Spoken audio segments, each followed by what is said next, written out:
This sounds fucking crazy. This is not a woke book series. This is dark woke.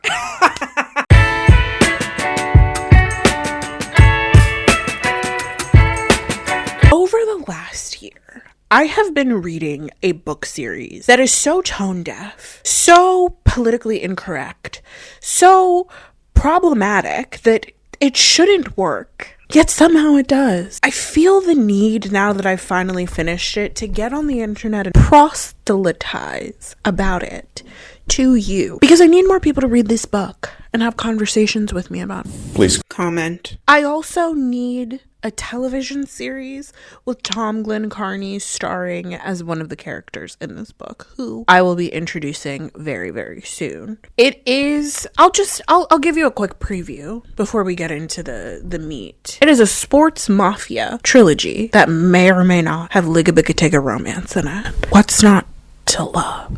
If you're new here, my name is Nada. I come at you as frequently as I can, yapping at you about pop culture related topics such as this. Last year, I filmed a video called My Most Unhinged Friend Picks My TBR, wherein I tasked my friend Claire with giving me a bunch of books that I was supposed to read in a month, and it's been a year, and have I finished those books? No, except for one of the series that I pulled out of that hat, is because Claire told me to read The Foxhole Court by writer Nora Sakovic. And I said to her, what is it about? And she said, I'd rather not tell you too much because I'd like you to go in with as little information as possible. And so I will give you a review right now of this book series wherein I do not tell you too much. But my task, what I am asking, my call to action, is that anyone watching this video who feels even mildly interested in this book series and who's a thinker, get on Amazon.com and download the first book. It's free. Only the second two cost money. And then there's this follow-up series that also costs money. But the first book is free. Get on Amazon.com and read that. And then come back and tell me about how your life has changed, okay?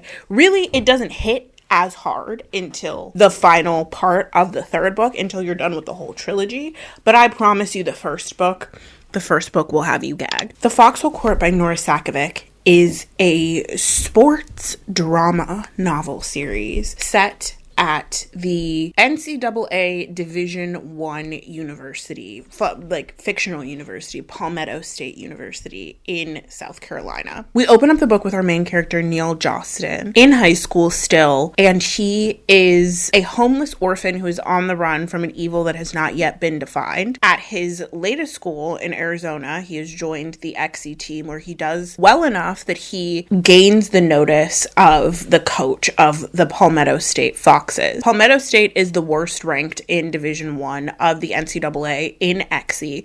And people say it's because the coach of the team recruits a band of misfits. If you're a criminal, if you're an addict or a former addict, an ex-stripper, or gang members, dealers, and everything in between, he wants you on his team because he believes in the power of Exie to help heal pain. So the coach goes to find Neil, so this is not a spoiler, goes to find Neil with the star of the Palmetto Foxes, Kevin Day, who was at one point the second best player in the entire sport of Exie. And he's also accompanied by what Kevin's, honestly at this point, the best description for him would be bodyguard, Andrew Minyard, but they're trying to convince Neil to join the Palmetto State Foxes.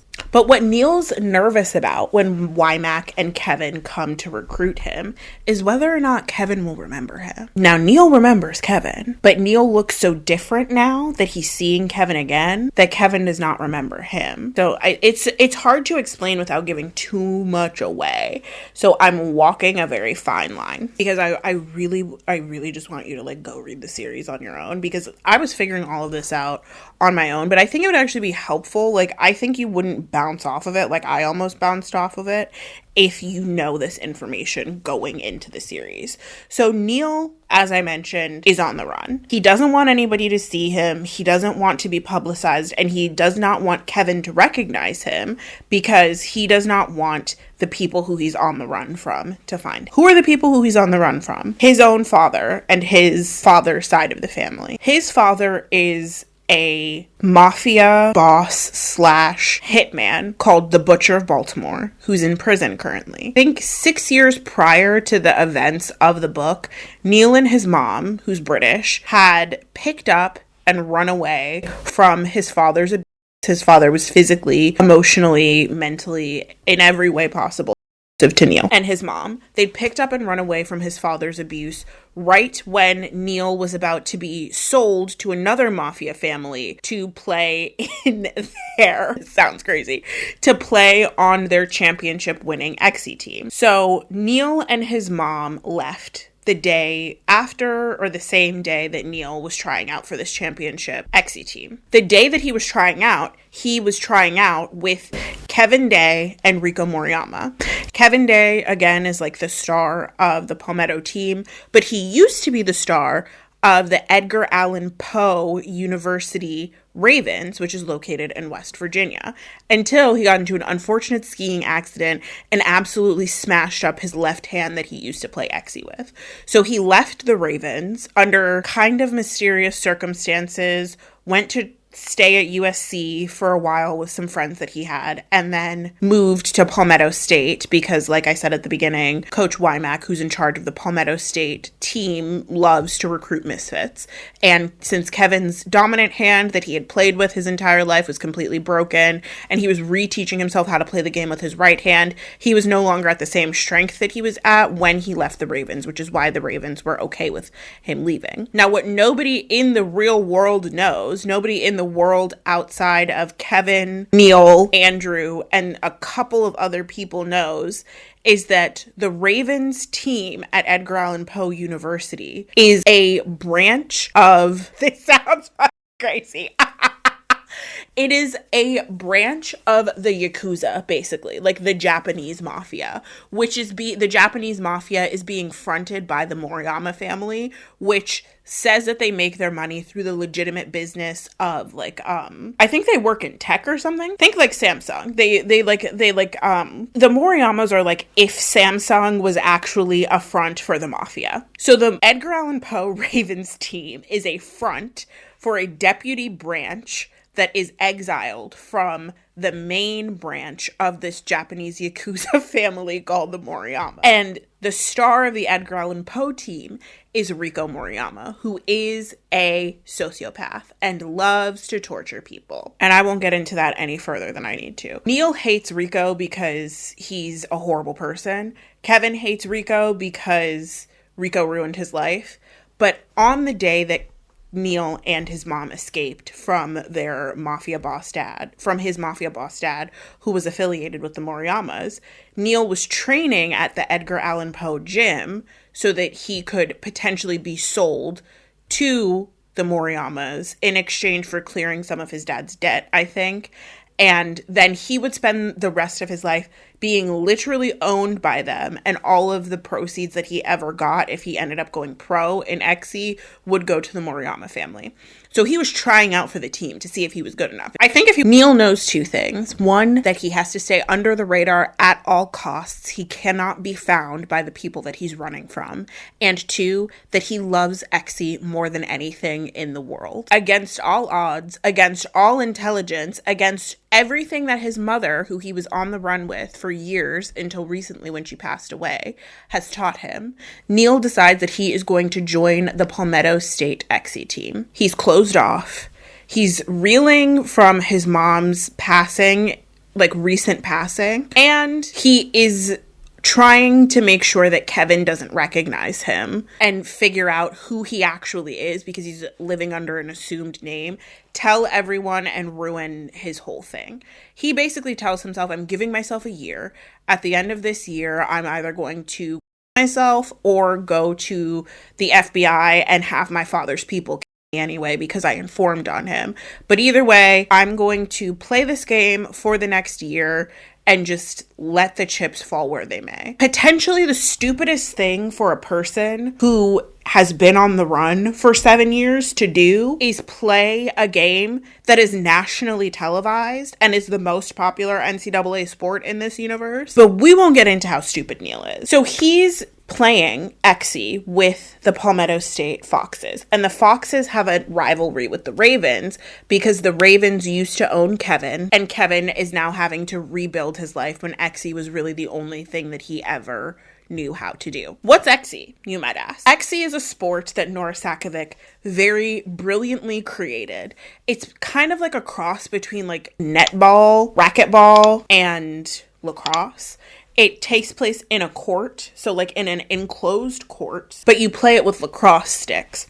And the court is large enough that you can run up and down it, and like throw like lacrosse. But it's also kind of like violent, like football and rugby, that tackling is allowed, pushing, jockeying, all of that stuff is allowed. And it gets very intense. Since the Edgar Allan Poe Ravens are a branch of this Japanese mafia family, they are incredibly militant. All of their players are the best of the best, and they train them hard and they run them into the ground psychologically. So Kevin is really fucked up, and Neil would have been too if his mom had not escaped with him when she did. Over the course of the first book, you're tracking Neil from just before the beginning of the college school year, when it's like training season for the athlete, to I think the first book ends. Oh, actually, I have it on my Kindle, which is right here. He makes it, I think, to like just after Thanksgiving, I'm pretty sure, because him and Kevin like learn more about the Moriyamas over the course of the book. By the end of the book, he's decided that him and Palmetto are going to beat Rico and the Moriyamas whatever way that they can. That's basically the book. Me telling you about the book without giving you any spoilers. I've given you as much information as I can to whet your appetite without giving you any spoilers. So go read it. I implore you to go read it. If you would like to know more, series is that it is set in 2006, I believe. So there's a lot of casual homophobia throughout the book. A lot of casual homophobia throughout the series. This is not a woke book series. It's not. Do I think woke is bad? No, I actually think woke is good. I think we need more woke. I think there needs to be more woke involved in the schools and in productions. And I think if we had more woke, the world would be a better place. That being said, this is dark woke. It's so homophobic that it kind of comes back around on itself to be not homophobic, if you know what I'm saying. So that's just something to be mindful of. There's stuff about like slut shaming, you know, we could get into the nitty-gritty of the problems in this book series, but we're not gonna do that, okay? Let's talk about the good stuff in this book series. And the good stuff in this book series is the writing. This is the reason why I'm telling you to read this, because not only do I personally believe, me, the bitch who built a brand on being hateful towards people's writing, I personally believe the writing to be very good. I love it. And if you don't like it, keep your mouth shut. I don't want to see that. I'm such a fucking hypocrite. This, whatever sauce the A Court of Thorns and Roses series has for like straight women who want to marry straight men who are like a little abusive, but not in a scary way. Whatever sauce that series has for those people, this has for, as a weird freak. It itches my brain in a way that I love. This is to let you know. I'm putting you on notice right now. Read the Foxhole Court. 1 month. You have 1 month. You have 1 month. 1 month from today, June 2nd, I will be putting out a video where I'm going bullet by bullet, point by point through the first book of the Foxhole Court series. I have watched a lot of videos where people summarize book series and then I go on to read the series anyway. If you're not that type of person and you don't want spoilers, don't come for the follow-ups.